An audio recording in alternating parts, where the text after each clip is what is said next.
Hello guys, কেমন আছো সবাই? আশা করি সবাই ভীষণই ভালো আছো, আমিও ভালো আছি। তো আজকে আমি রাতের ডিনারে বানাচ্ছি চিড়ের পোলাও। তো চলো বেশি দেরি না করে দেখিয়ে দিই তোমাদের চিড়ের পোলাওটা। এই যে এই যে চিড়ের পোলাওর সমস্ত সবজি ভাজা হচ্ছে। তো আমি সবজির মধ্যে এখানে দিয়েছি আলু, পেঁয়াজ, কাঁচা লঙ্কা। চাইলে তোমরা এর মধ্যে বিনস, গাজর, ক্যাপসিকামও দিতে পারো। তো আমার ঘরে যেহেতু বিনস, গাজর, ক্যাপসিকাম ছিল না, তাই জন্য আমি আলু, পেঁয়াজ আর কাঁচা লঙ্কা দিয়ে করছি। আর এই যে চিড়েটাকে আমি 4-5 বার ভালো করে ধুয়ে পরিষ্কার করে নিয়েছি। আর এখন সবজিগুলো ভাজা হয়ে গেলে ভালো মতো এর মধ্যে আমি চিড়েটাকে দিয়ে নাড়াচাড়া করে নামিয়ে ফেলব।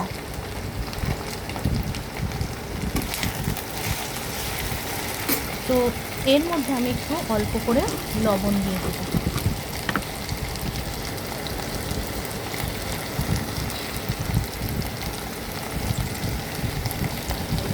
তো আরেকটা জিনিস তোমাদের বলে রাখি, তোমরা যখন চিড়ে কিনবে তখন সরু চিড়েটা কিনবে। সরু চিড়েটা কিনলে পরে কি হবে, তাহলে খেতে ভালো লাগবে পোলাওটা। আর মোটা চিড়ে কিনলে কি হবে, মোটা চিড়ে কিনলে পরে চিড়ের পোলাওটা দলা হয়ে যাবে আর খেতেও অত ভালো লাগবে না। তাই জন্য যখনই তোমরা চিড়ে কিনবে তখন সরু চিড়েটাই কিনবে।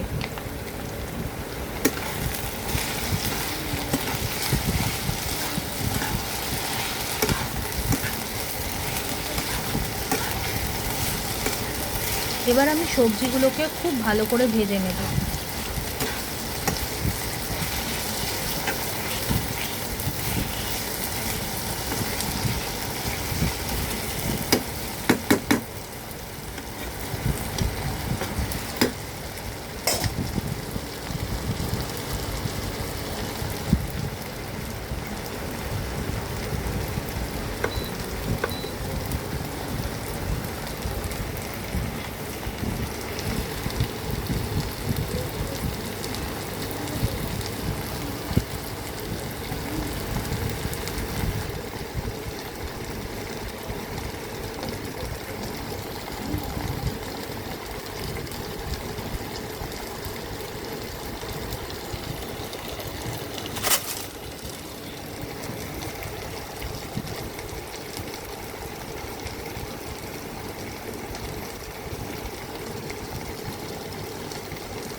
তো একটুখানি কি ভাজা ভাজা হওয়ার জন্য আমি একটু ঢেকে দিলাম।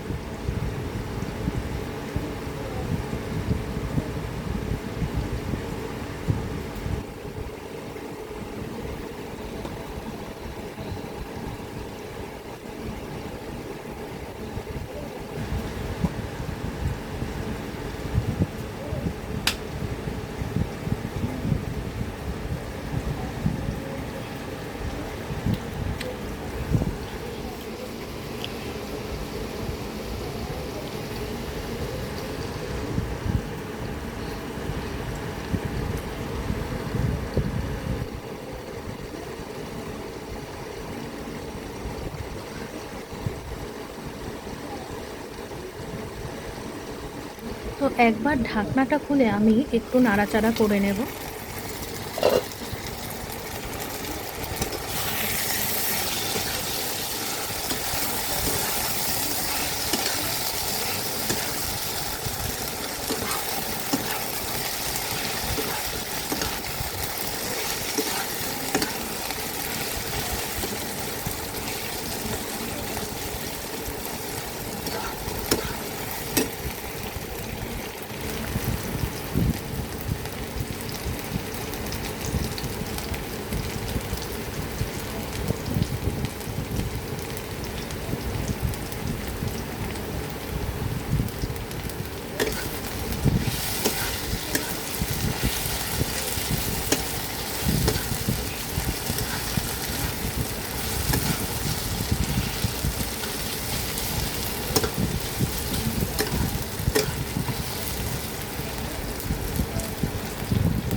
তো দেখতেই পাচ্ছ সবজিগুলো আমার ভাজা হয়ে গেছে, এবার আমি চিড়েটাকে দিয়ে দেবো।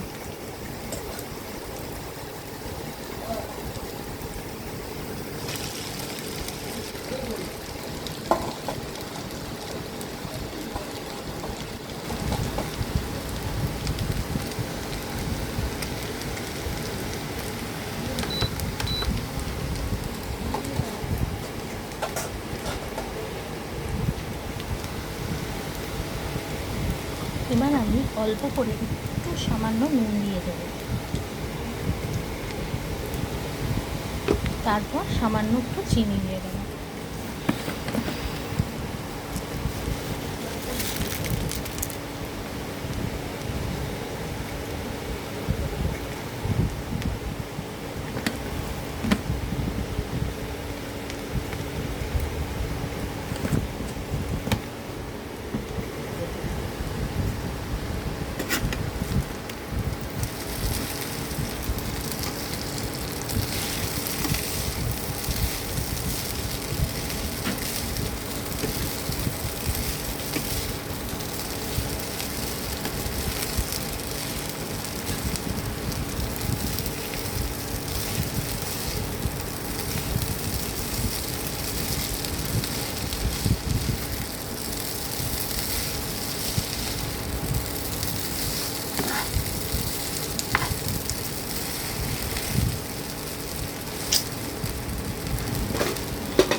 তো চিড়ের পোলাওটা 1 মিনিট মতো নাড়াচাড়া করে নামিয়ে ফেলবো। তো আজকের রেসিপিটা কেমন লাগলো অবশ্যই কিন্তু তোমরা কমেন্ট করে জানাবে, আর কে কে চিড়ের পোলাও খেতে ভালোবাসো অবশ্যই কিন্তু কমেন্ট করে জানাবে।